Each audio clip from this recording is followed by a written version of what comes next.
पालघर जिल्ह्यामध्ये गेल्या 2 दिवसांपासून सुरू असलेला जो मुसळधार पाऊस आहे, या पावसामुळे सूर्या नदीकाठच्या गावांमध्ये पूरस्थिती अक्षरशः गंभीर बनली आहे। मनोर परिसरातली ही दृश्य आहेत।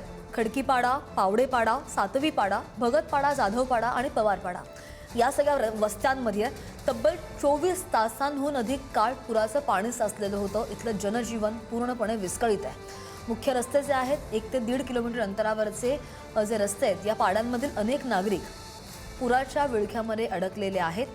काहींनी स्वतःचा जीव वाचवण्यासाठी घरांच्या छतांवर आश्रय घेतलेला होता।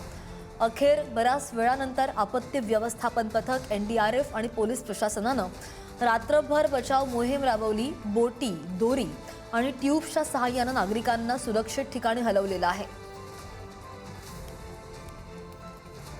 सातत्यानं बघतोय गेल्या 2 ते 4 दिवसांपासून पालघरमध्ये पूर परिस्थिती कायम आहे। पूर आलेला आहे। जीव वाचवण्यासाठी घरांच्या छतांवर या नागरिकांना आश्रय घ्यावा लागतोय। ट्यूबच्या सहाय्यानं ही पथकं, बचाव पथकं या नागरिकांना सुखरूप या पुरामधून बाहेर काढतानाची ही दृश्य आपण पाहतोय। सूर्या नदीकाठच्या गावांमध्ये पूर परिस्थिती आहे आणि हे पत्रे आहेत घराचे, या घराच्या पत्र्यांवर या नागरिकांना आश्रय घ्यावा लागतोय। ही पथकं आहेत बचाव कार्य करणारी पथकं। ही पथकं या नागरिकांना सुखरूप या पुराच्या पाण्यातून बाहेर काढतात आणि सुरक्षित स्थळी सध्या हलवलं सुद्धा गेलंय।